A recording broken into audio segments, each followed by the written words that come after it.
جائے.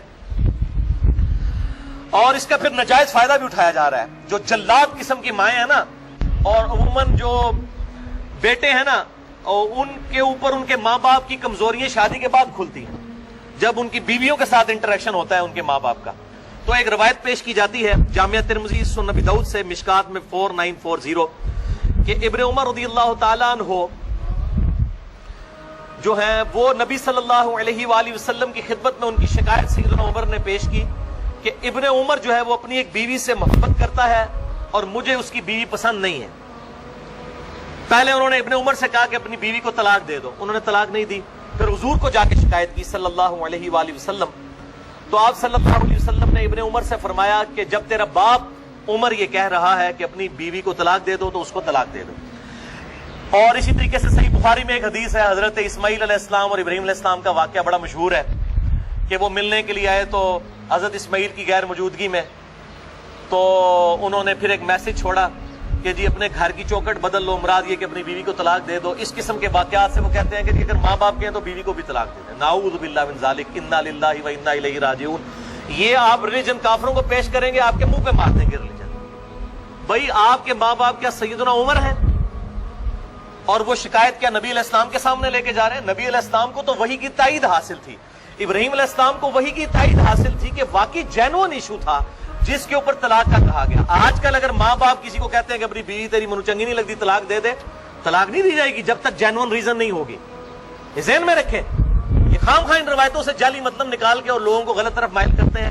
اور یہ حدیث نہیں بتاتے جو سنن نبی داؤد میں ہے مشکات میں 3280 کہ آپ صلی اللہ علیہ وآلہ وسلم نے فرمایا اللہ تعالیٰ کو حلال چیزوں میں سب سے ناپسند طلاق ہے.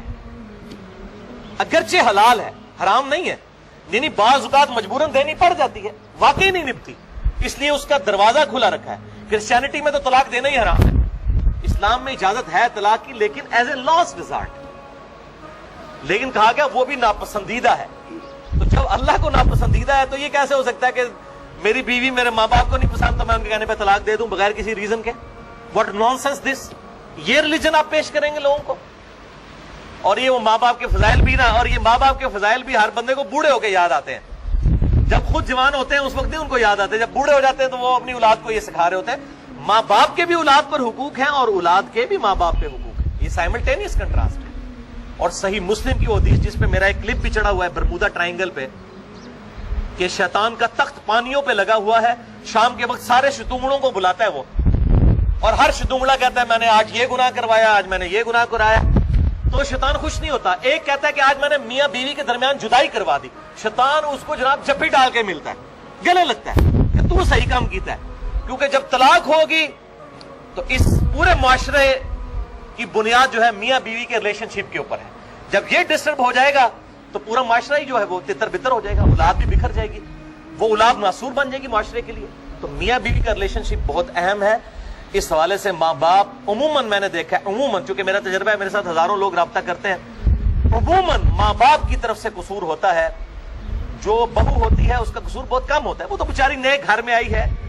بہو کو اگر وہ ساتھ جو ہے وہ وہی پروٹوکول دے جو اپنی بیٹی کو دیتی ہے تو آپ دیکھیں وہ کس طرح خدمت کرتی ہے. کئی بہو ہیں جنہوں نے اپنے ساس سسر کو سنبھالا ہے. ماں باپ کو تو کبھی توفیق ہی نہیں، ان کے بیٹوں کو تو توفیق ہی نہیں ہوئی بیٹیوں کو. وہ دوسرے ملکوں میں بیٹھے ہوئے ہیں اور ہم یہاں بیٹھ کے جو ہے نا وہ ان کے رشتہ داروں کے جنازے پڑھ رہے ہوتے ہیں، اور جناب ان کی خوشی غمی میں ہمیں مصیبت پڑی ہوئی ہوتی ہے جو باہر جا کے بیٹھے ہوئے ہیں وہ، اور خدمتیں یہاں پہ بہویں کر رہی ہوتی ہیں. تو یہ بڑا سینسٹیو ایشو ہے. لہٰذا میں نے یہ ماں باپ کے حقوق پہ چونکہ بات کی تھی تو میں نے اس کو بیلنس بھی کر دیا.